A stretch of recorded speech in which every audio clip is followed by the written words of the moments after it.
Hey, how you guys doing? This is 1 week, 1 day home. So that's, what day are we? Tuesday. So we're not quite 2 weeks after operation. Everything feels really good. Movement's still really restricted in a sense that can't twist, bend, lift. Not meant to do that for 6 weeks or whatever. Apparently, I don't see my surgeon for another 9 days, and that'll mainly probably be to check the dressing. So he's got a waterproof dressing on that you just don't touch. Been struggling with pain in a sense that, sorry about the glare, I just can't be bothered getting up to close the curtain. Excuse me. Been struggling with pain, but that's not the surgery's fault, that's my fault. Medication wise, been missing medication, not on purpose, just you get this pain, you think, bugger, I forgot my medication. Now I'm on Tramadol. I'm going to show you what I take a day, because we've decided to pack them into little pill packets. That way I don't miss what I'm meant to be taking. Tramadol alone does not kill the pain, because I took Tramadol yesterday, enough 50 mg, so I'm taking 2 of those. The maximum amount is every 6 hours, so no more than 8 in a day, and I haven't been taking 8. But Tramadol alone will not kill the pain. Like I said, I took Tramadol, but I couldn't take paracetamol or Panadol for another couple of hours. So for another couple of hours, then I took those two, the ibuprofen and paracetamol. Took those a couple of hours later, and took time for that to start to work, and then the pain subsided. Now the pain's all on the left-hand side, and that's obviously damaged nerve. We're still too early after an operation to be able to say yay or nay. But also a bit of pain in the hips. Pain, real sensitive pain, touched the back just to the side of each side of the operation site. Just touching that is painful, and the actual operation site starts becoming painful. Now, so like I said, a hospital gave me 5 days Tramadol. Because my doctor, my GP, my local GP, is hard to get an appointment with at a drop of a hat. Usually it's a week, 2 weeks out. You usually die before you see him, I suppose. I was trying to push the Tramadol out as far as I could. Just because it's harder to get, like the ibuprofen, the paracetamol and all that. If I run out at a pinch, I can go buy it off the shelf. Tramadol, we can't. So I was pushing that out as much as I could. Luckily, I got to see a doctor today. I took my last Tramadol last night. Got to see a doctor today. Now he's changed my ibuprofen. I was on 200 mgs every 6 hours. Now I'm on 800 mgs every 12 hours. Same dose. It's just, it's a longer acting dose. So we're trialing that. If that fails, I'll go back to the old way, but I can't take, obviously, both. Now, so these are the pill packets, individual days. That's 1 day. If I scoot over there, don't know how well you'll be able to see it. I can't see what you're looking at, but that's it there.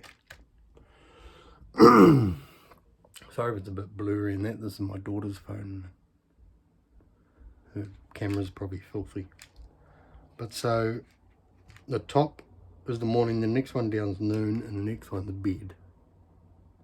So morning, this one here is lunchtime, and that one there is bed. Now in this one here, as you can see, that little heart one, that there is an aspirin. That big one there, that big one there that I take morning and night, that's calcium. The rest is all pain relief. So that big one there that you can see now, that's my new ibuprofen. And those 2 smaller white ones, that's my paracetamol, and the 2 green and yellow, if you know, that's tramadol. So that big ibuprofen one now is just morning and night. That big one's just morning and night. That pink one's only morning, but the rest, so we take these 2 little ones, that one and the one up top, and those 2 tramadol, morning. We take it at noontime, another 6 hours. There's 2 tramadol, 2 paracetamol. Then at night time we go back to doing 2 tramadol, that big ibuprofen, and the 2 paracetamol. That's one day. So actually I'm taking in a day, what's that? 1, 2, 3, 4, 5, 6, 7, 8, 9, 10, 11, 12, 13, 14, 15, 16, 17 tablets. Basically pain relief. 2 of those 17 tablets is the calcium. So 15 tablets pain relief throughout the course of a day. All at maximum strength. So I don't see my surgeon for another 9 days. So because tramadol is a controlled drug, he could only give me enough to see me through till I see my surgeon, which, fair enough, you know, things might change. So he's given me enough for 9 days at the maximum dose. The thing is, if I can start cutting out a dose, or bringing it down to 1 tablet instead of 2, well then I've got more days. But it's all about the pain management, because when you're uncomfortable, you can't move, you don't want to move, all you want to do is lie down. Walking's good.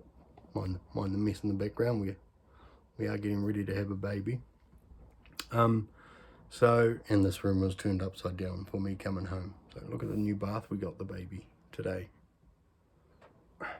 You know, one of these things meant to be quite snazzy. I don't know. And that's the bassinet over there. That's the makeup for the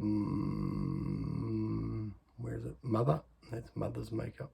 That's all you need to know. That's TV for when I'm bored. Anyway, back to me. Where was I? So yeah, so if you're not managing your pain right, you're probably not going to be healing right.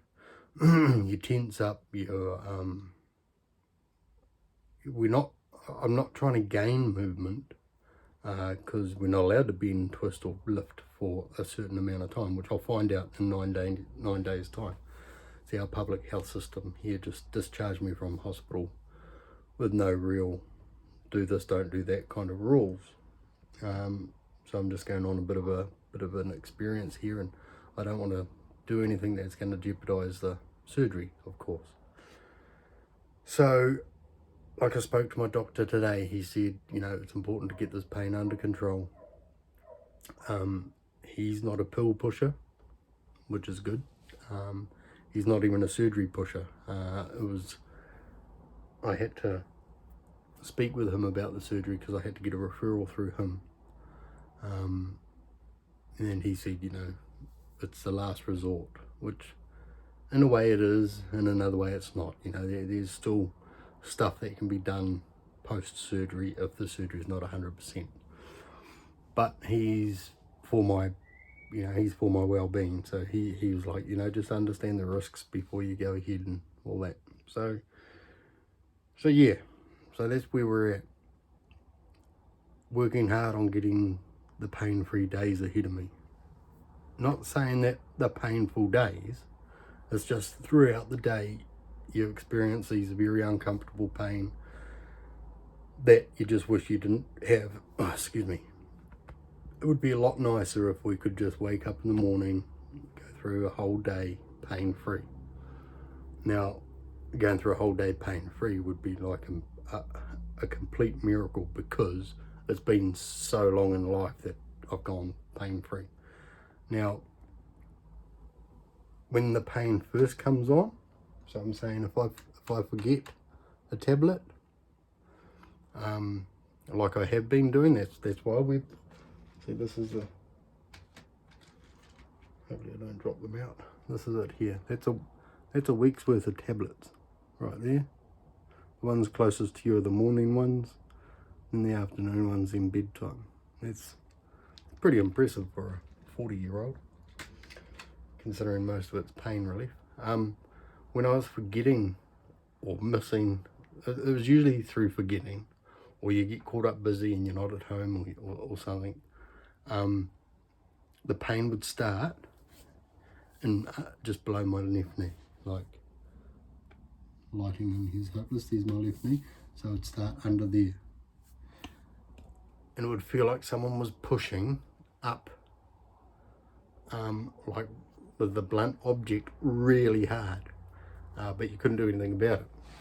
And then it would go down and it would start on your toes and then your thigh, and it would just gradually grow in that area. And then your hips would get sore, like the inside of your, not so much your groin, but the inner sides of your hips, I suppose, which is close to your groin, but not your groin. And your legs would feel tired, and then the pain would be, then it would end up, if it got to your back, I obviously didn't lie down or sit down quick enough. So we're going to trial that for a couple of days, and I'll update you in a couple of days and we'll see how that's going. But also I think I may not be resting enough. Not that I do anything, but I'm spending most of my time either walking or sitting, because the bedroom's right down the end of the house, away from everybody, and it's kind of like, what do I do? Just lie in bed. I could probably nod off, which I should probably start getting into the habit of maybe a 1 o'clock in the afternoon lie down just for an hour or something, just to take the weight off the spine, to let it relax. I don't know. This is just all hearsay. This is just new trial and errors. But I'm feeling really good. It doesn't feel like I've had surgery, except for the fact that where they've cut into me, which I don't even know how long it is, but that part there, if you overexert yourself, like if you twist a little bit too far, or if you bend forward a little bit too far, you really, really feel that something's going on in there. More so than, it's probably about the same as a slip disc, actually. Mind you, a slip disc locked you in place, but it almost feels the same as trying to get out of a slip disc, if you know how that feels. We used to do what we called slides, and your shoulder would be against the wall, and you'd be standing out from the wall about, a bit of an angle. That's your shoulder there, and that's your hip there, right? So you're locked over like that, say, and you grab this arm here and put it on your hip, and you push your hip, push your hip, and try to get straight, right? Or even try to extend and go past straight, and then come back. And they were called slides. Now that is as painful, but you had to do it to get that disc back in. That's the same sort of feeling that you get if you over move. Not that I over move, but there's times that you kind of accidentally possibly over move. But I noticed also today when I was walking, before I took some painkillers, was every step was like a shock, like a little shock, and it was coming out from where they done the surgery down my buttock, just like that. So, we're not even 2 weeks out from surgery, so all these things are just worth mentioning to the surgeon and seeing where we go from there, because there's been a lot of activity go on in there. They've cut me open. They've obviously would have had to move muscle out of the way to put the screws in, all that sort of activity.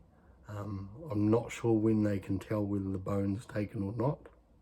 I should do a little bit of research on that, but I don't want to do any more research now, because I just want to do what I feel is right and what the medical professions say to do and not to do. If I go doing research, I could end up listening to the wrong person and accidentally doing some damage. So, like I say, I'm telling you guys to do your research before the surgery.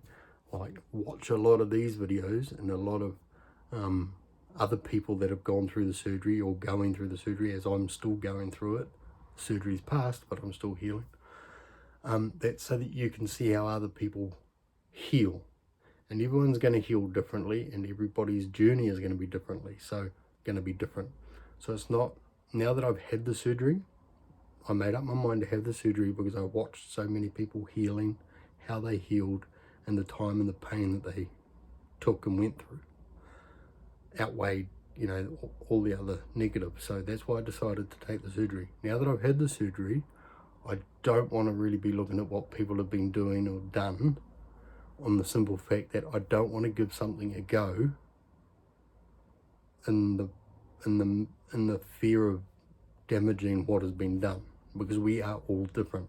What works for that person might not work for me. Might work for me, might not.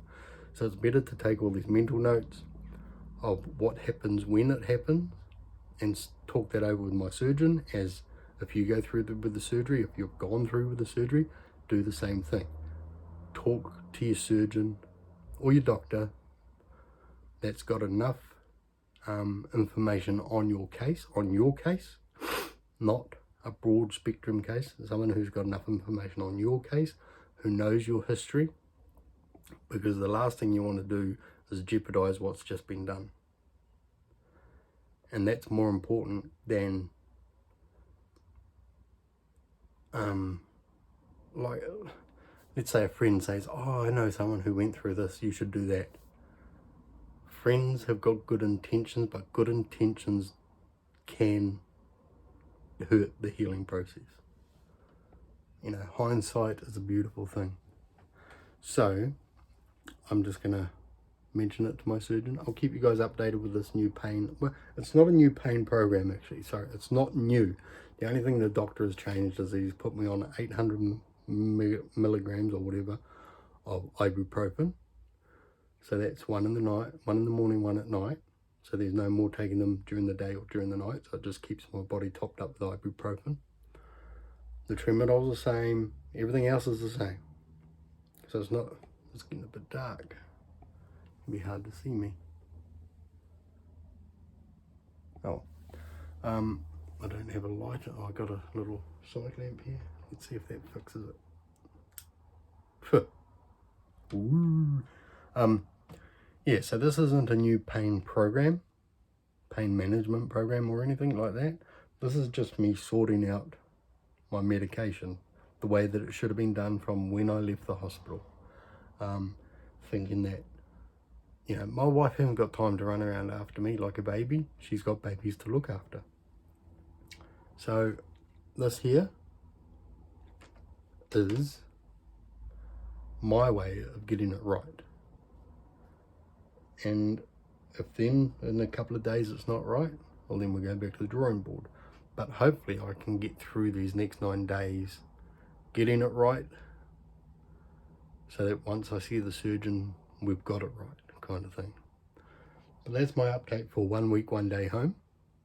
I was going to do an update yesterday, but I forgot to, and I've got to use the girls' phones because my iPhone keeps dropping the mic in selfie mode. And they've got school, so I can't use their phone while they're at school because they have it. But yeah, so you'll hear back from me in a couple of days if nothing major changes between now and then. If it does, well, you'll hear from me sooner. But I hope you're enjoying the videos. Do ask some questions because, hey, I'm more than happy to answer them to the best of my knowledge, to the best of what I went through, but more importantly of what I've experienced. But my answer may not be the answer that you're looking for, and it may not be the answer for you to follow either. But make sure that you watch more people. Keep your eyes glued on YouTube. Like, subscribe, follow this playlist because it's a regular update of my journey through spinal fusion, L4, L5, S1. So it's been great updating you today. Until next time, stay safe, God bless, and love you all.